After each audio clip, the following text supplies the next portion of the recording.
But first, let's start with the breaking news we've been following out of Washington. U.S. Park Police say the driver of a U-Haul truck is now facing multiple charges after crashing at a park that was near the White House. Yeah, it happened late last night, and we're getting new details about items that authorities say they found there at the scene. NBC News Capitol Hill correspondent Ryan Nobles has the latest. And authorities believe the man driving that U-Haul truck that crashed into this barricade behind me did so intentionally. And a law enforcement official telling NBC News that he was making threatening statements against the White House at the scene. This morning, the man who crashed a U-Haul truck into barriers near the White House is accused of making threats to the president or vice president. U.S. Park Police saying the man was arrested overnight, and the charges associated with the incident include assault with a dangerous weapon, reckless driving, and threatening to kill, kidnap, or inflict harm on a president, vice president, or family member. This video posted overnight showing a U-Haul truck slamming into barriers at Lafayette Square, a block away from the White House. Investigators removing a flag with a swastika from the scene. Officials say shortly before 10 p.m. Monday, officers with the Secret Service Uniform Division detained the driver after the collision. This comes as the White House has beefed up security measures after a number of security breaches in Washington in recent years, including the January 6 riots at the Capitol. And it doesn't appear that the president, vice president, or the first family were in any danger at any point, and no Secret Service personnel or White House officials were injured in this incident. The suspect was quickly detained. All right, Ryan, thank you. Staying in Washington, there are signs of possible progress in the negotiations to avoid a debt ceiling default. President Biden and House Speaker Kevin McCarthy met again at the White House yesterday. Both described that meeting as productive, but still have not reached a deal. Without an agreement, the U.S. could potentially default on its debt for the first time ever as soon as next week. NBC News Chief White House correspondent Kristen Welker joins us now with the latest. Kristen, good morning. Hi, Joe. Good morning to you. Talks really are down to the wire. A source familiar with the negotiations telling me overnight there is still no deal in sight. There are still a lot of sticking points. Now, look, just as a reminder, the debt limit is like the nation's credit card bill. It's debt that the country already owes. The one encouraging sign, Joe, is that both sides are talking and talking and talking around the clock. But the question is, will it be enough to avoid a potential economic disaster? I'm going home. Overnight, negotiators leaving the Capitol after urgent talks to raise the debt limit, showing signs of progress, but still no deal. It comes after a high-stakes Oval Office meeting earlier Monday between President Biden and House Speaker Kevin McCarthy, both leaders describing the discussion as productive. Speaker McCarthy expressing optimism moments after the talks wrapped. I think the tone tonight was better than any other time we've had discussions. I believe we can get it done. In a statement after the meeting, President Biden saying, while there are areas of disagreement, the Speaker and I and our staffs will continue to discuss the path forward. The two sides have found some common ground, agreeing to recoup unspent COVID funds, which could save an estimated $30 billion, according to the White House. But key sticking points remain. Republicans are calling for deep spending cuts, which Democrats oppose, saying it could hurt programs like health care and education. Republicans also want new work requirements for food and housing assistance, but Democrats say that would punish poorer communities. The president wants to close tax loopholes for the wealthy, but Republicans say that's a non-starter. So the problem is not revenue, the problem is spending. I think revenue matters. Adding urgency, in a new letter to Congress Monday, the Treasury Secretary forcefully reiterating the country's ability to borrow is highly likely to run out as early as June 1st. If the nation defaults or fails to pay the bills it's already spent, it could trigger an economic crisis, from a plummeting stock market, widespread job losses, and even a recession.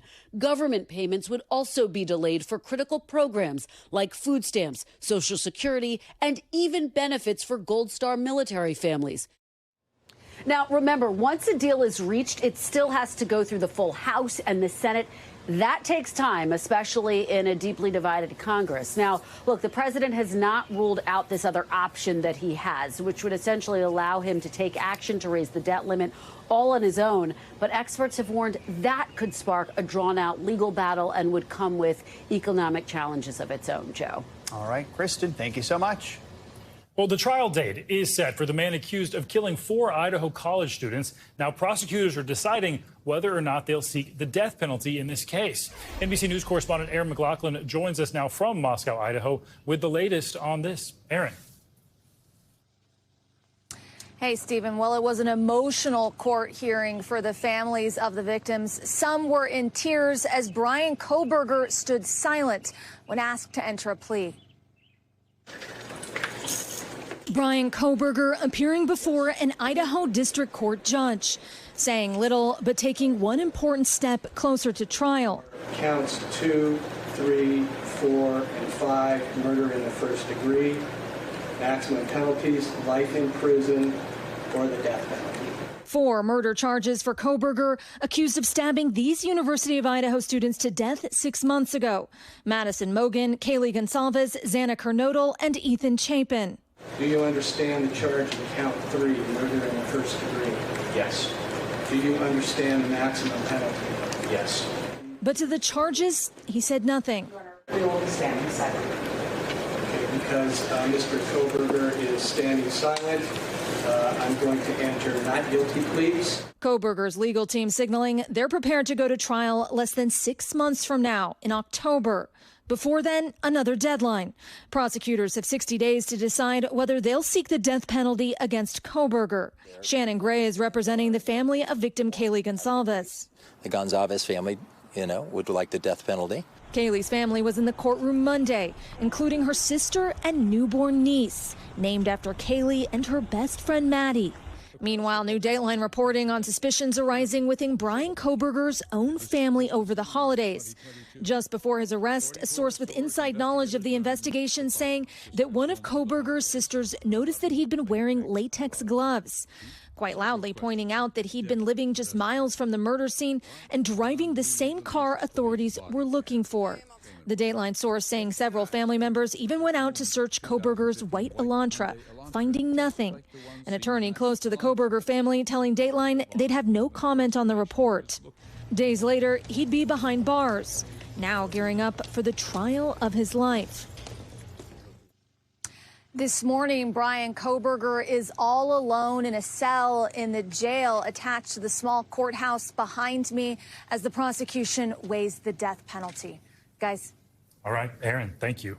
NBC News legal analyst Danny Savalas joins us now for more on all this. So the trial set for October. Prosecutors have 60 days or so to notify Coburger if they're going to seek the death penalty at all. What happens in the months leading up to all this? 60 days, that's a strategy decision. Do they charge him with the death penalty and hope maybe they can get him to enter a plea? Because that's really what it's all about, in my view. Yes, it's about justice for the families. But, the 60-day death penalty notice, it's not nearly as interesting or compelling as the other deadline, the 6-month speedy trial deadline that Coburger did not waive. As a defendant, sometimes you want to waive that speedy trial. That speedy trial right means the state has to bring the case within 6 months or it gets dismissed, with a big asterisk and a footnote. And I say that because there are so many exceptions to that speedy trial right. For example, if the defense says, hey, we're filing a motion or we need more time to find a witness, that time will not be countable against the state. I've run into this problem all the time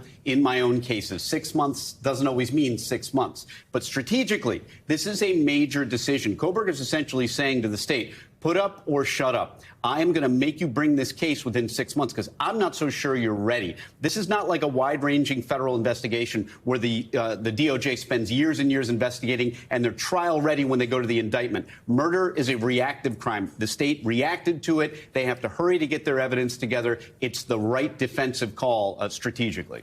I have to ask about what Aaron was just reporting about, that Dateline reporting, talking about some suspicions within Coburger's own family, going out to look in his car. What do you make of that? What does that do to the defense? That's going to be a big problem for the defense if your own family ends up providing evidence to the state that is used against you. And that's, again, going back to speedy trial, that's another reason that Coburger wants this case to move as quickly as possible. The defense's entire strategy, you can already see it now. They're probably not going to come up with an alternate killer theory. They're probably not going to do anything other than stand at the podium and say the state has not met its burden. And look what happens. Every day that passes, more evidence is bubbling up, like the Coburger family. So if you're the defense, get this case to trial sooner rather than later, because in a year or two, the state might find even something more damaging that nobody even knows about yet. So many details about this case remain limited. That's because the judge issued a gag order on officials, on the victims' families. In a case like this that is so high profile, how common is that?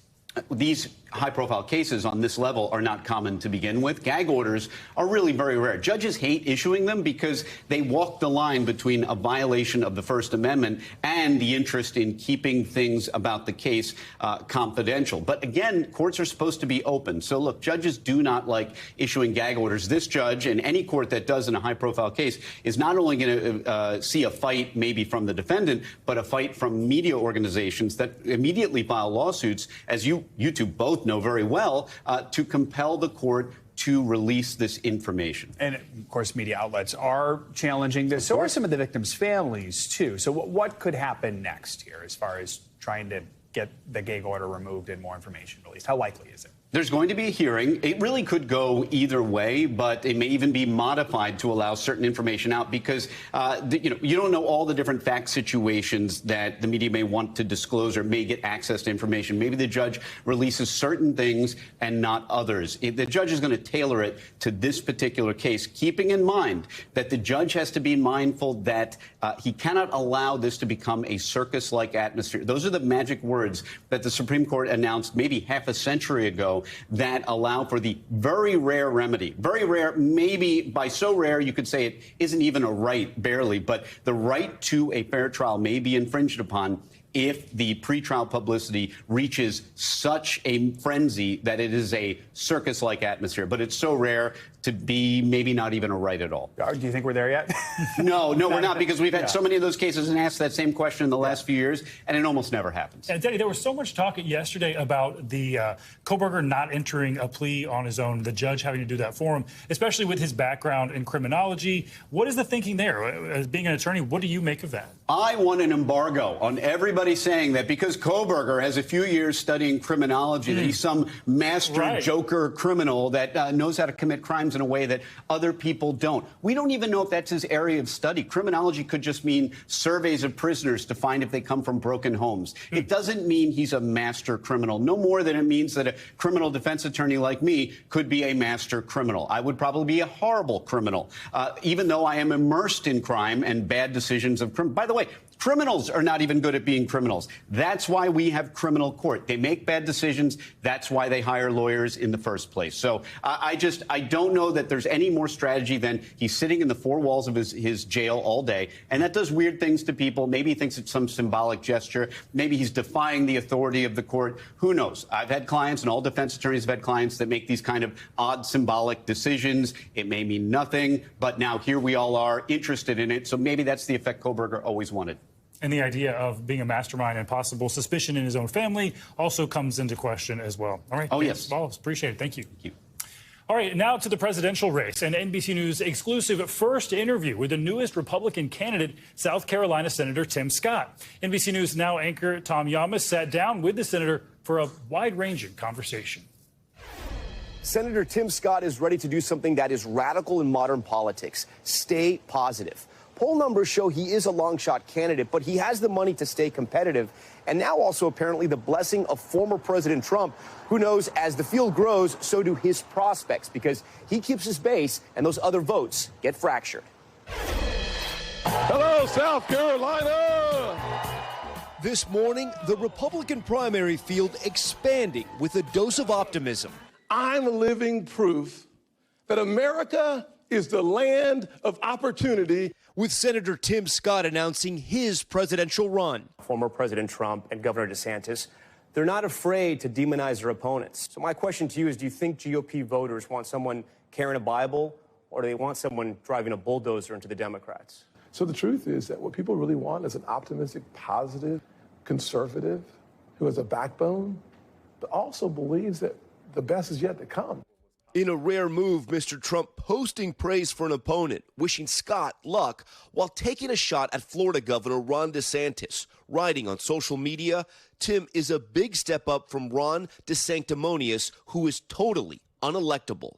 It doesn't sound like former President Trump is worried about you. So the truth of the matter is that I do think that the power of persuasion is necessary for the next president. I'm listening to you. You're saying you're a better deal maker than President Trump, former President Trump? What I'm saying is that I look forward to persuading the American people, right and left, within my base and on the far side, to making sure that we move this country forward using common sense, finding common ground. Would you ever try to overturn an election you lost? No.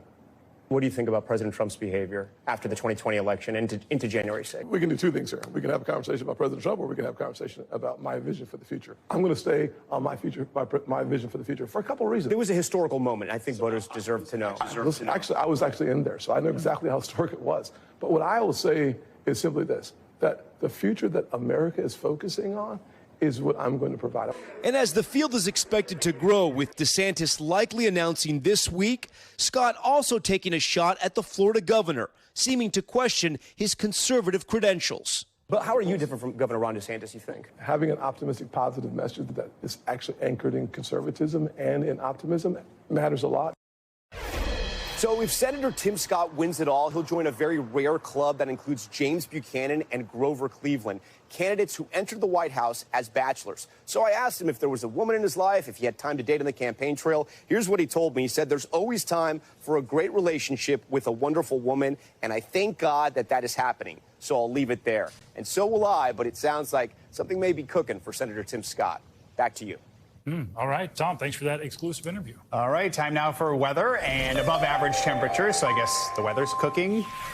Northern Plains to the upper Midwest. Yeah, there we go. Joining us now to talk about that cooking, meteorologist Michelle Grossman. Hey, Michelle.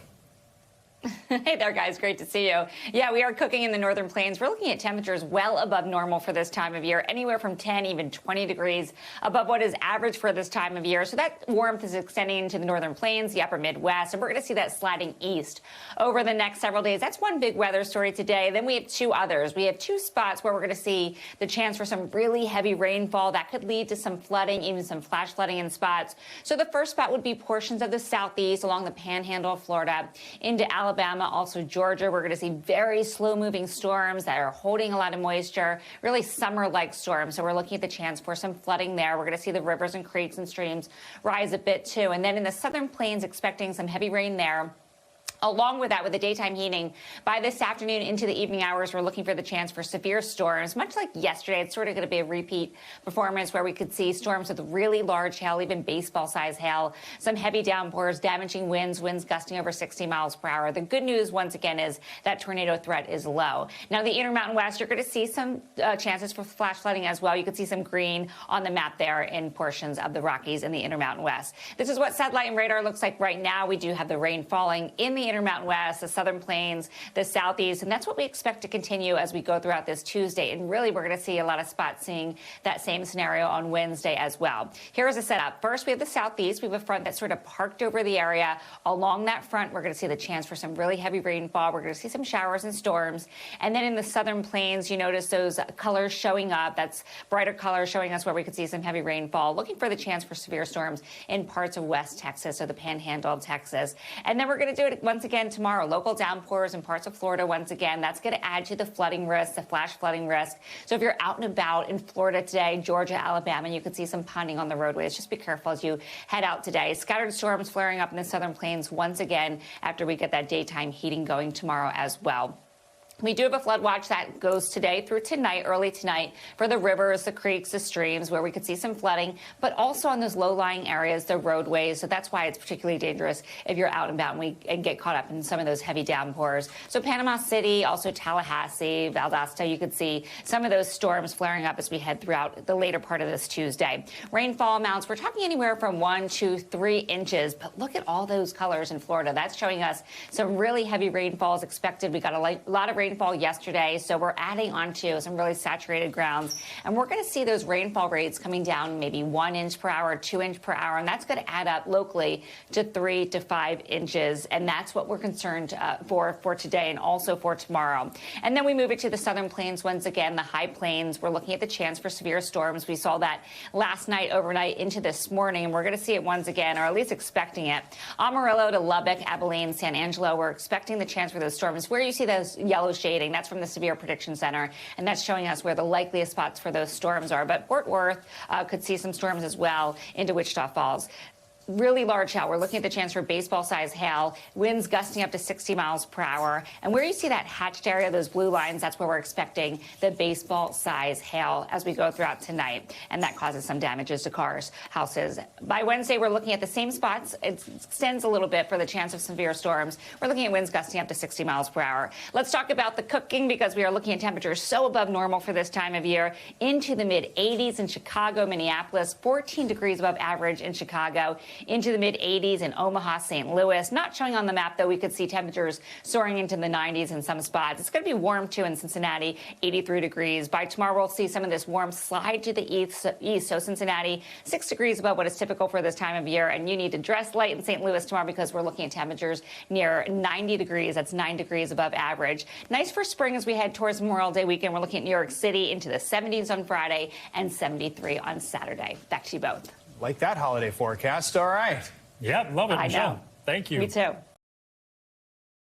Thanks for watching our YouTube channel. Follow today's top stories and breaking news by downloading the NBC News app.